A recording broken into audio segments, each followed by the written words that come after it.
Bilal Hassani, l'un des favoris de Destination Eurovision, diffusé samedi soir sur France 2, se réjouit de l'accueil que reçoit sa chanson Roi. Même s'il n'est pas choisi pour représenter la France à l'Eurovision, le jeune Bilal Hassani, 19 ans, a déjà remporté une première victoire, être programmé sur NRJ avant même son premier passage dans Destination Eurovision, diffusé ce samedi en prime time sur France 2. Cet étudiant en licence d'anglais à la Sorbonne, au look de diva, va devoir défendre son titre, Roi, sur France 2 ce samedi soir. Avec cette chanson, dont la vidéo enregistre déjà en 4 jours 2 millions de vues, le youtubeur est le grand favori du concours. Rencontre. Vous attendiez-vous à un tel succès avec Roi? Bilal Hassani. Absolument pas, même si j'ai une grosse communauté de fans qui me suit. J'espérais que cela leur plaise, mais je ne savais pas s'ils allaient me suivre sur l'Eurovision, une émission télé.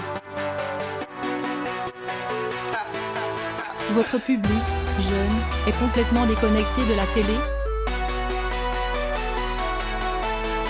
Les gens qui me suivent sur YouTube ne sont pas vraiment à la page de ce qui s'y passe. Et puis c'est la première fois que je propose une chanson en français.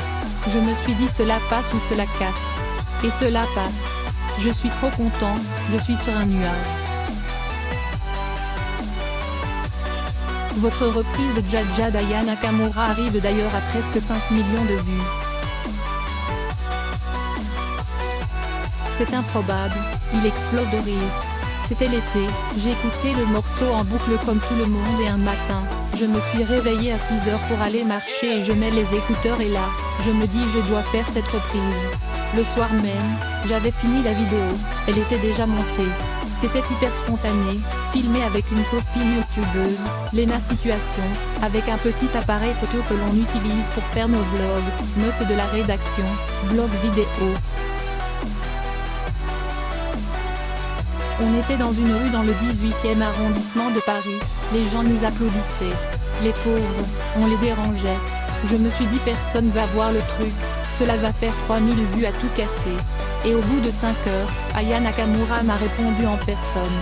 C'est une fille vraiment sympa que j'ai rencontrée plusieurs fois, et elle a soutenu ma différence, même si je n'aime pas ce terme. Je préfère parler de mon identité.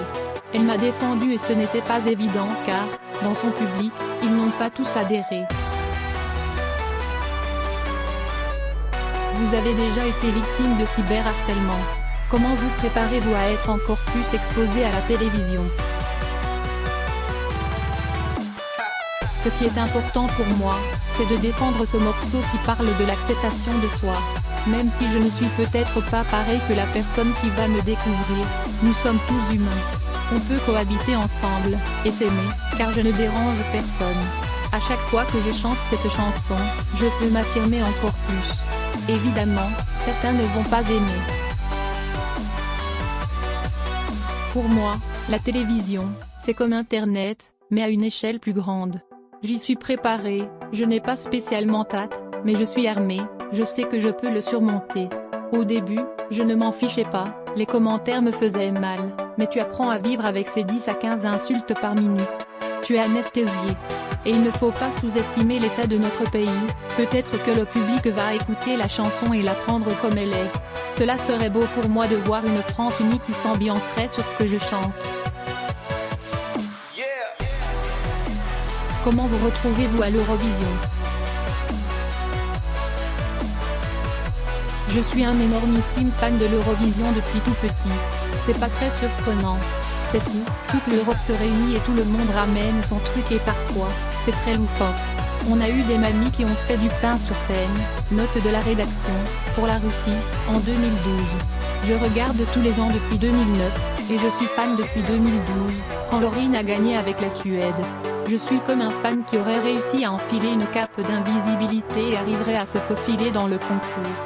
L'année dernière, comme cette année, j'ai fait une playlist avec toutes les chansons de l'Eurovision, mais cette année, j'ai enlevé la mienne. L'Eurovision, ce n'est pas ringard, c'est hyper stylé. Vous aviez repris Conchita Wurst pour The Voice Kids. C'était une proposition ultra marquante. C'était la première fois que je voyais une performance de drag queen. C'était tellement impressionnant, la robe, la barbe, la posture et la chanson. C'était un moment iconique. Quels sont les projets à côté de l'Eurovision? Il y a un album qui arrive dans la première moitié de l'année 2020.